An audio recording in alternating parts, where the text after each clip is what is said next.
स्वामी समर्थ. नमस्कार मित्रांनो. फाल्गुन एकादशी ही या वर्षाची सर्वात खास आणि चमत्कारिक एकादशी असणार आहे. कारण या वर्षी फाल्गुन महिन्यातील शुक्ल पक्षाच्या एकादशीला एक अत्यंत दुर्मिळ योगायोग घडत आहे. जर तुम्ही या दिवशी आवळ्याने हा एक उपाय केला तर तुमच्या घरात कधीही पैशाची कमतरता भासणार नाही आणि देवी लक्ष्मी तुमच्या घराशी नेहमीच बोलेल. भक्तांनो, फाल्गुन महिन्यातील शुक्ल पक्षाची एकादशी, ज्याला आवळा एकादशी म्हणतात, यावेळी 9 मार्च आणि 10 मार्च दोन्ही दिवशी येत आहे. आता प्रश्न असा निर्माण होतो की कोणत्या दिवशी व्रत करणे योग्य ठरेल. यासोबतच भाद्र महिन्याचा परिणाम देखील सांगितला जात आहे. याचा या उपवासावर परिणाम होईल की नाही हे सर्व जाणून घेणे महत्त्वाचे आहे, जेणेकरून आपण योग्य पद्धतीने उपवास आणि पूजा करू शकू. आवळा एकादशीचे नाव ऐकताच हे स्पष्ट होते की ते आवळ्याशी संबंधित आहे. हा उपवास खूप शुभ आणि फलदायी मानला जातो. जो कोणी भक्त भक्ती आणि विधींनी करतो त्याला विशेष पुण्य मिळते. परंतु आता प्रश्न असाही उद्भवतो की ज्यांच्याकडे आवळा वृक्ष नाही ते फक्त आवळ्याच्या फळाने पूजा करू शकतात की इतर काही मार्ग आहेत. या दिवशी पूजा कशी करावी, आवळा कसा वापरावा आणि त्याचे महत्त्व, या सर्व गोष्टी काय आहेत. आपण भक्तांनो, पुढे जाण्यापूर्वी जर तुम्हालाही देवी लक्ष्मीचा आशीर्वाद तुमच्यावर कायम राहावा असे वाटत असेल तर या व्हिडिओला लाईक करा आणि तुमच्या स्वतःचे चॅनल ग्लो मराठीला सबस्क्राईब करा आणि कमेंट बॉक्समध्ये जय लक्ष्मी माता लिहून तुमची उपस्थिती निश्चित करा. भक्तांनो, आता आपण व्रताच्या तारखेबद्दल बोलूया. पंचांगानुसार एकादशी तारीख 9 मार्च रोजी सुरू होईल आणि 10 मार्च रोजी देखील राहील. या परिस्थितीत कोणत्या दिवशी व्रत ठेवणे योग्य राहील. सहसा एकादशी व्रत उदय तिथीनुसार ठेवले जाते, म्हणजे सूर्योदयाच्या वेळी एकादशी येते तो दिवस उपवासासाठी सर्वोत्तम मानला जातो. म्हणून उदय तिथीनुसार पाहिले तर 10 मार्च रोजी उपवास करणे सर्वोत्तम ठरेल. भद्राबद्दल बोलायचे झाले तर भद्रा कधीकधी या काही विशिष्ट कामांवर परिणाम करते, परंतु एकादशीच्या व्रतावर त्याचा विशेष परिणाम होत नाही असे मानले जाते. तरीही ज्यांना शास्त्रांचे पालन करायचे आहे त्यांनी योग्य मुहूर्त पाहूनच पूजा करावी. आता पूजेची पद्धत सांगायची झाली तर या दिवशी सकाळी स्नान करा, स्वच्छ कपडे घाला आणि भगवान विष्णूंची पूजा करा. आवळ्याच्या झाडाची विशेषतः पूजा करावी. पण जर झाड उपलब्ध नसेल तर आवळ्याच्या फळानेही पूजा करता येते. आवळा परमेश्वराला अर्पण करा आणि स्वतःही खा. उपवासाच्या वेळी फळे खा आणि पूर्ण ब्रह्मचर्य पाळा. ज्या भाविकांना एकादशी व्रताची प्रतिज्ञा घ्यायची आहे त्यांनी या दिवसापासून ते सुरू करू शकतात आणि ज्यांना उपवास संपवायचा आहे त्यांनी द्वादशी तिथीला तो सोडावा. उपवास सोडण्याची वेळ विशेष पाळली जाते, म्हणून योग्य वेळी उपवास सोडा. हा उपवास करताना कोणत्याही लहान चुका होणार नाहीत याची काळजी घेणे महत्त्वाचे आहे. जसे की या दिवशी भात खाऊ नये, एखाद्याने संकल्प अर्ध्यावर सोडू नये आणि भगवान विष्णूंच्या भक्तीवर लक्ष केंद्रित करावे. आवळा एकादशीचा उपवास खूप पुण्यपूर्ण आहे आणि जर तो पूर्ण भक्तीने आणि नियमाचे पाळला गेला तर इच्छित फळ मिळते. भक्तांनो, तुम्ही सर्वांनी हा उपवास पूर्ण नियमांनी पाळला पाहिजे आणि भगवान विष्णूंचे आशीर्वाद घेतले पाहिजेत. त्यांची उत्तरे त्यांच्याबद्दल आहेत की तुम्हाला या चुका टाळाव्या लागतील. आपण त्यांच्याबद्दल देखील चर्चा करू. अमळ एकादशीचे फळ काय आहे आणि तुम्ही हे व्रत कसे पाळावे, एकादशीचे महत्त्व आणि नंतर या एकादशीला आवळ्याची पूजा विशेष सांगितले गेले आहे. आणि तुम्हाला माहीत आहे की भगवान श्रीहरी आणि आई लक्ष्मी आवळ्यात राहतात.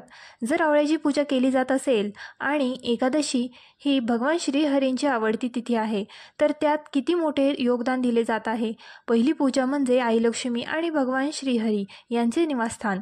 एकादशीच्या दिवशी भगवान श्रीहरींना विशेष महिमा येतो, म्हणूनच ती खूप महत्त्वाची ठरते.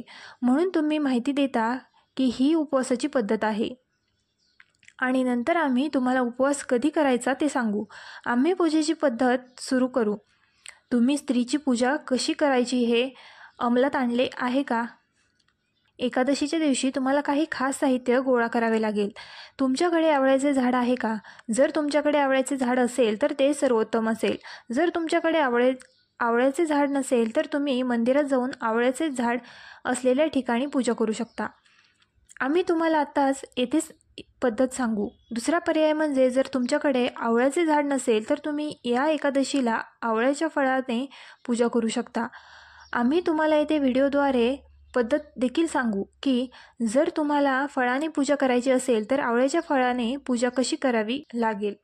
आणि जर तुमच्याकडे आवळ्याचे झाड असेल, तुमच्याकडे रोप आहे, मग त्याची पूजा कशी करायची. भक्तांनो, पुढे जाण्यापूर्वी एकदा त्यातील घटक म्हणून लिहून ठेवा. जर तुम्हालाही माता लक्ष्मीचा आशीर्वाद तुमच्यावर कायम राहावा असे वाटत असेल तर या व्हिडिओला लाईक करा. तुमच्या स्वतःच्या चॅनल ग्लो मराठीला सबस्क्राईब करा आणि कमेंट बॉक्समध्ये जय माता लक्ष्मी लिहून तुमची उपस्थिती नोंदवा. सर्वप्रथम तुमच्याकडे आवळ्याचे रोप असावे, तुमच्याकडे झाड असावे. जर तुमच्याकडे आवळ्याचे रोप नसेल तर तुम्ही आवळ्याचे फळ घ्यावे. रोली, मोळी, सुपारी, लवंगा, वेलची, धूप, दिवा नैवेद्यासाठी भगवान श्रीहरींची आवडती गोड ती हिरव्या रंगाची गोड असावी. जर त्यात आवळ्याचा भाग असेल तर ती खूप चांगली असेल. नाहीतर तुम्ही फळाच्या स्वरूपात देवाला वाला देखील अर्पण करू शकता आणि तुम्ही साखरेची कँडी देखील अर्पण करू शकता. फुले ठेवू शकता. जर तुम्हाला फुलांचा हार मिळाला तर ते खूप चांगले होईल. तुमच्याकडे तांब्याचे भांडे असावे. ते प्रथम शुद्ध करून स्वच्छ करावे. त्यानंतर त्यात थोडे गंगाजल भरावे. त्यानंतर ते शुद्ध पाण्याने भरावे. तुम्ही हे सर्व साहित्य एका प्लेटमध्ये ठेवावे. सजनी तुमच्याकडे भगवान श्रीहरी यांचे काही चित्र किंवा मूर्ती असावी. अर्ध्या वेळेसाठी तुमच्याकडे पाणी साठवण्यासाठी एक चमचा असावा. एक छोटा चमचा ठेवा. जर मी आज तुमच्यासोबत असेल तर एक स्टूल आणि एक पिवळं कापड ठेवा. तुम्ही हे देखील ठेवू शकता आणि दिवा म्हणून शुद्ध तुपाचा दिवा लावा. जर तूप नसेल तर तुम्ही तिळाच्या तेलाचा दिवा लावू शकता आणि धूप ठेवू शकता. एक स्टँड ठेवा. कलश बसवा. कलश घ्या. कलश म्हणून तुम्ही पितळ, तांबे किंवा इतर कोणताही धातू घेऊ शकता. तुम्ही एम्प्टी कलश देखील घेऊ शकता. हे दान नाही. ते दान करण्याची गरज नाही. जसे विजय एकादशीला कलश दान करायचा होता, म्हणून या एकादशीमध्ये अमळ एकादशीला असणारा कलश दान करण्याची गरज नाही. कलश बसवला जाईल. तो पूजेसाठी आवश्यक असेल आणि जर तुम्हाला त्यावर नारळ ठेवायला मिळाला तर नारळ घ्या. जर तुम्हाला पाण्याने भरलेला नारळ मिळाला, पंचबल्लव, तुम्हाला माहीत आहे की आंब्याची पाने किंवा अशोकाची पाने आहेत, जर तुम्ही ते घेऊ शकता. आणि उपवासाच्या दिवशी सूर्योदयापूर्वी उठा. उठल्यानंतर स्नान करा इत्यादी आणि उपवास करा. मंदिराची स्वच्छता, पूजास्थळ स्वच्छ केल्यानंतर सर्व साहित्य गोळा करा आणि चटईवर बसा. तुम्हाला उत्तरेकडे तोंड करून बसावे लागेल. जर तुम्हाला उत्तरेकडे तोंड करून बसण्याची जागा मिळाली नाही तर तुम्ही पूर्वेकडे तोंड करून बसू शकता. एक स्टूल ठेवा. जर तुमच्याकडे लाकडी स्टूल असेल तर प्रथम ते तिथे ठेवा. जर तुमच्याकडे पिवळं कापड नसेल, जर तुमच्याकडे लाकडी स्टूल किंवा कापड नसेल तर काही फरक पडत नाही. तुम्ही देवाला पृथ्वीवर ठेवून पूजा करू शकता.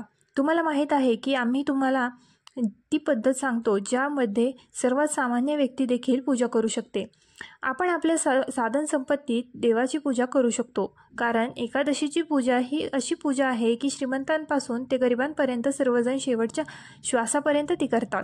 म्हणून तुम्ही ते पृथ्वीवर ठेवूनही पूजा करू शकता. ते कोणतेही ठिकाण असो, ते योग्यरित्या स्वच्छ करा. प्रथम आपण वस्तू शुद्ध करू, त्या जागेचं शुद्धीकरण करू, ते पवित्र करू. आपण येथून मंत्रांचा जप करतो. तुम्ही एक फूल आणि पाण्याने भरलेले भांडे घ्या. गंगाजलात मिसळलेले पाणी घ्या. त्यावर पाणी शिंपडा. चरित्र आणि सर्व साहित्य आणि सर्व ठिकाणांकडे लक्ष द्या. यामुळे धडा शुद्ध होईल. ओम पवित्र आणि पवित्र वर्णम सर्वम रेखा आश्रम. अशा प्रकारे आम्ही सर्व ठिकाणे आणि साहित्य शुद्ध केले आहे.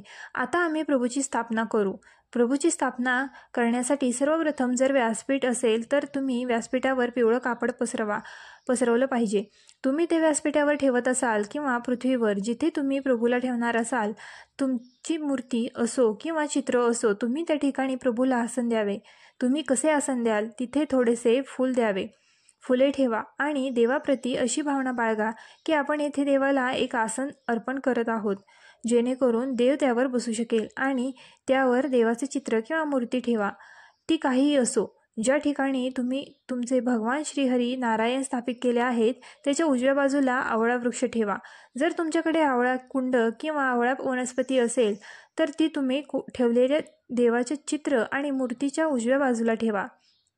मी तुम्हाला सांगते, पुन्हा त्या जागेकडे लक्षपूर्वक ऐका. देवाच्या उजव्या बाजूला तुमच्याकडे असलेले आवळा वृक्ष ते ठेवणे खूप चांगले आहे, कमळा वगैरे झाड काहीही असो, जर अशी जागा असेल तर तिथे ठेवा, कारण आवळ्याची झाडे खूप मोठी आहेत. आमच्याकडे आवळ्याचे खूप मोठे झाड आहे.